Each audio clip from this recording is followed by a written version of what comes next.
Bem-vindo ao podcast Errar é Humano. Este é o podcast onde nós falamos de erros, onde nós falamos de falhanços e de descobertas que nos tornam humanos. Então, se tu achas que nunca erraste, talvez este podcast não seja para ti, porque eventualmente já estás a errar agora só de pensar nisso. No episódio de hoje, nós vamos falar sobre o corpo não falhar, portanto, o corpo protege-nos. Isto quer dizer que o nosso corpo ele comunica connosco a toda a hora, e quando eu digo connosco, há mensagens que passam do nosso corpo para o nosso cérebro e vice-versa, a acontecer constantemente, não é? Toda uma fisiologia, uma neurociência que existe e que há fatores como o stress. E quando nós falamos de stress, nós não falamos de situações altamente stressantes.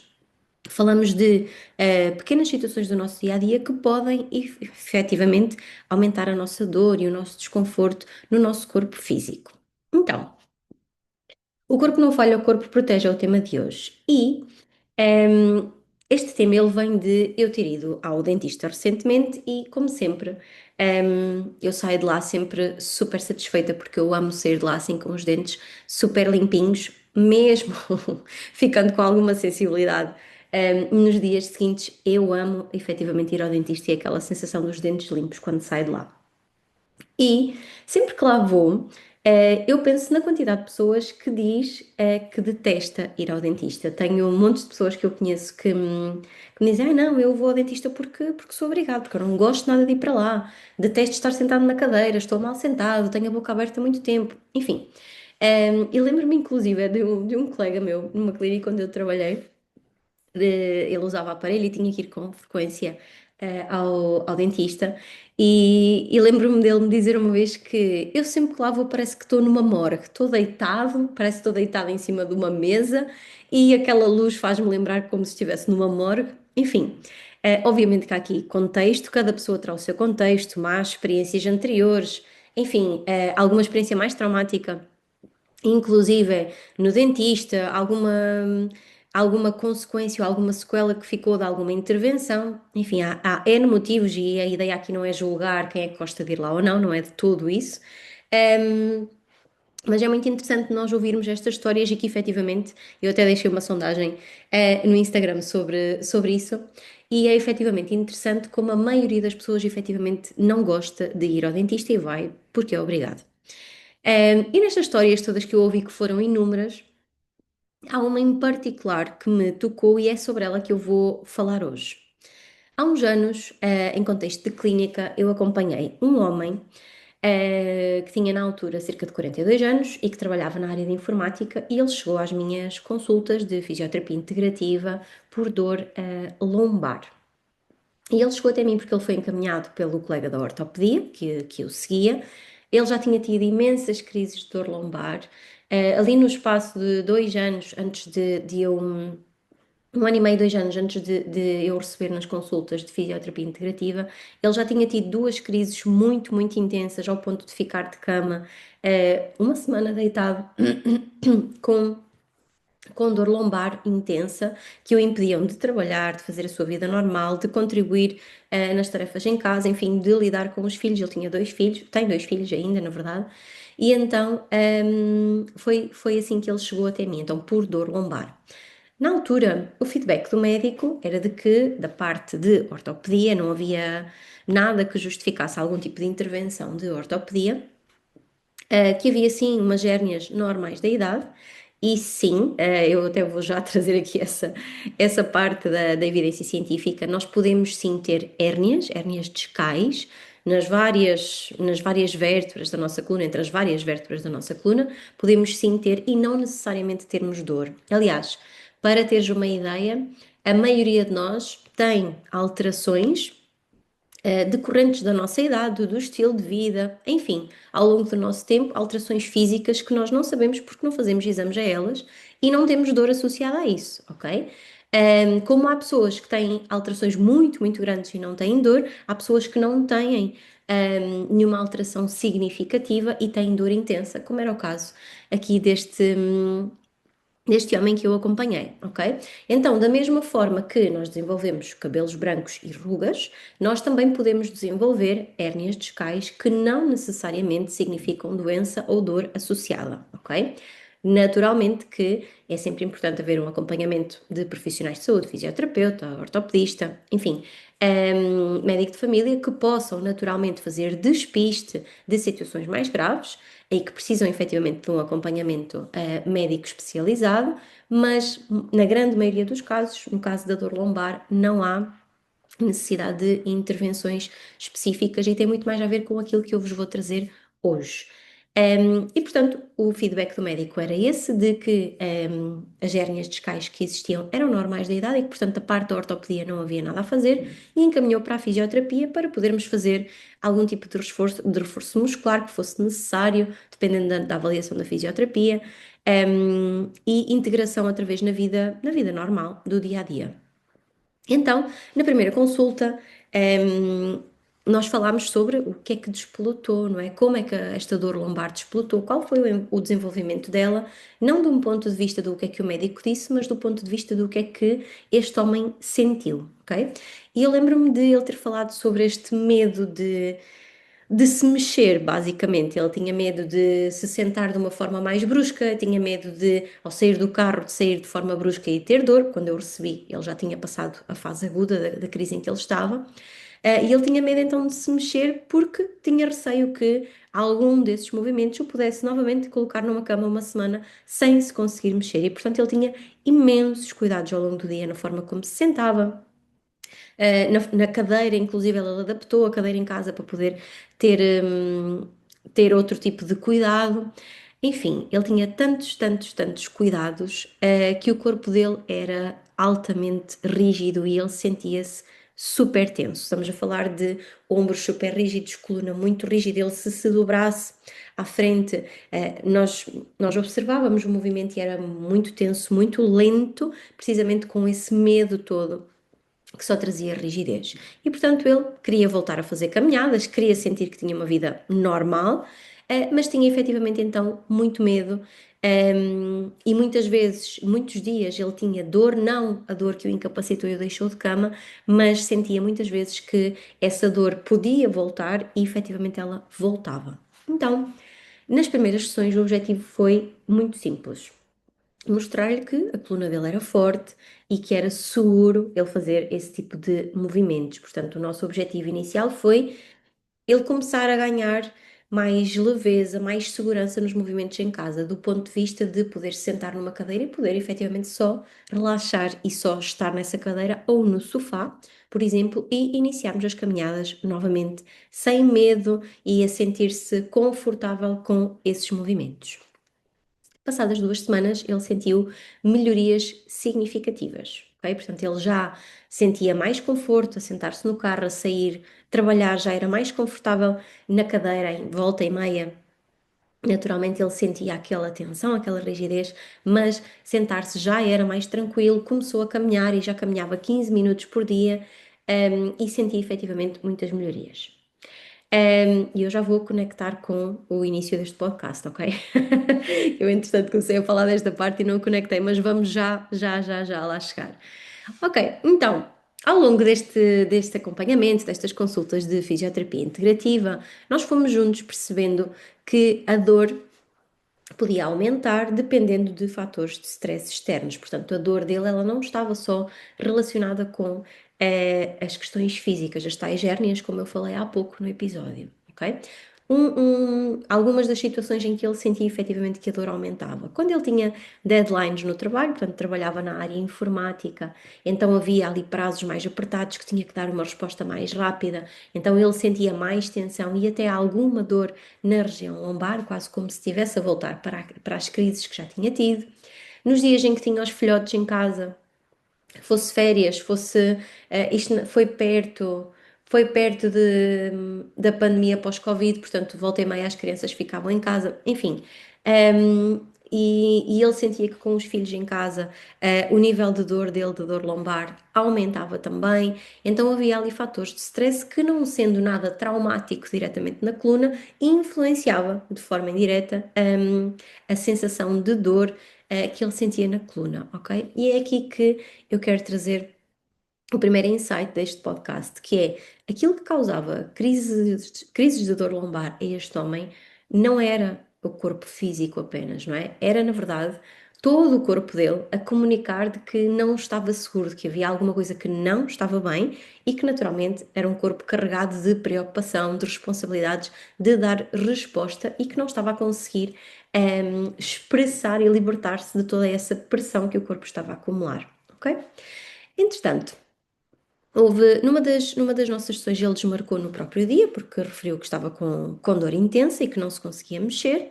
Quando voltou, não estava na estaca zero, mas sentia que tinha regredido no seu próprio processo de recuperação. Então, nós ajustámos, na altura, a consulta para esse momento. Portanto, efetivamente não tínhamos voltado à estaca zero do início das sessões, mas tínhamos andado um bocadinho para trás no sentido do medo e voltámos então a explorar o que é que eventualmente tinha sido o fator de stress que pudesse aumentar. Na altura, ele não me soube dizer nenhum fator de stress que pudesse existir, não soube correlacionar e está tudo bem, fomos acompanhando, até porque não necessariamente tem que haver um fator stressor, né, para nós andarmos para trás em alguma coisa, não é? Nós simplesmente o nosso corpo ele está programado ao longo do tempo para funcionar de uma determinada forma e aquele é o processo e o funcionamento que o nosso corpo reconhece. Então, até nós criarmos uma nova programação de aquilo é seguro, eu já não preciso de dar alerta, o nosso corpo já não precisar dar um alerta ao nosso cérebro de que aquilo é perigoso, de que é preciso ter cuidado. Há exatamente um tempo, isto é neurociência, não é? Há precisamente um tempo que a pessoa precisa de percorrer, cada um no seu ritmo, não há ritmos certos para efetivamente o corpo poder criar esses novos programas neurais e estar mais seguro e mais relaxado. Então foi isso que nós fizemos quando ele voltou, então após faltar, nessa sessão, quando ele voltou, voltámos os dois a falar sobre isto e voltámos então a seguir no nosso processo. O que é que acontece? Acontece que na semana a seguinte isto voltou a acontecer. Ele já estava mais calmo, ele já tinha percebido que não necessariamente estava a andar para trás, que era efetivamente uma parte do processo de recuperação, apesar do desafio e da dor ser naturalmente intensa, ele já tinha percebido que havia ali mais alguma coisa que não era só a questão física e que, portanto, a coluna dele efetivamente era forte, era segura e que havia ali mais qualquer coisa, então voltámos a explorar isso tudo. E ele, quando volta, diz-me assim: Olha, e para a semana eu também não vou poder vir num dos dias porque vou ter dentista. E só de pensar nisso eu já estou mega tenso, mega estressado e até me parece que a minha coluna me dói mais. Então, estas foram assim as palavras dele na segunda vez que volta após uma suposta crise, não é? E houve ali um clique. Um, e eu perguntei-lhe: Olha, nas 2 semanas antes também houve consulta no dentista.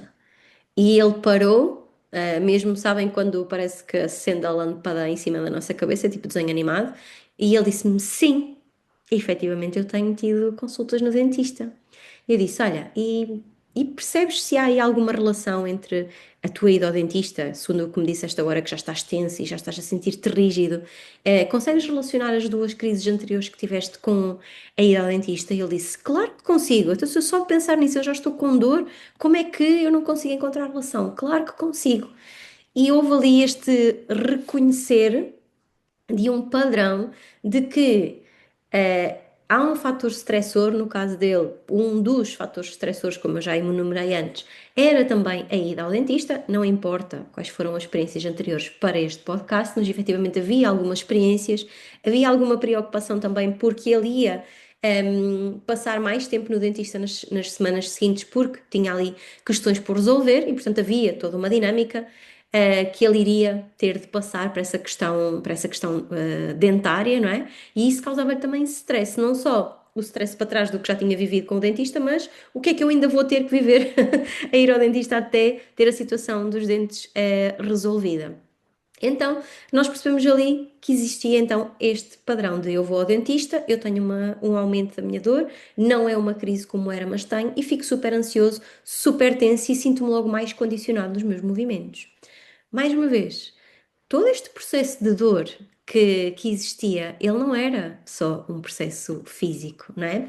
Era o corpo dele a comunicar que aquela experiência ou que várias experiências estavam a causar muito stress para ele. Havia ali muita preocupação, havia ali muita sobrecarga, havia ali muita emoção, muito medo que não estava a ser verbalizado e que, portanto, o corpo estava a acumular e estava, na verdade, a querer defender-se, não é? Então, na altura, explorámos este gatilho das idas ao dentista, de como é que isto influenciava a dor dele de uma forma tão intensa e de como é que, em conjunto, nós podíamos ressignificar esse acontecimento e trazer mais segurança ao corpo dele.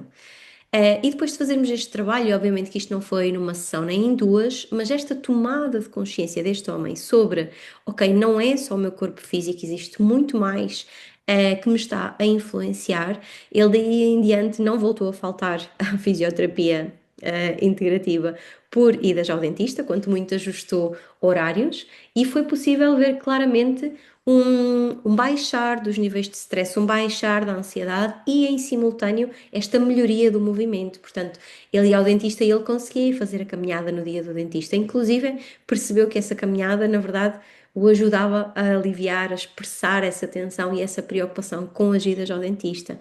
Então, os progressos dessa tomada de consciência, os progressos na dor e no movimento deste homem foram extraordinários, ao ponto de ele efetivamente sentir que eu sou capaz hoje de gerir a minha dor e de conseguir gerir os dias em que tenho mais dor e menos dor. Ele conseguiu encontrar esse equilíbrio sozinho ao fim de algumas semanas a trabalharmos em conjunto e foi assim extraordinário.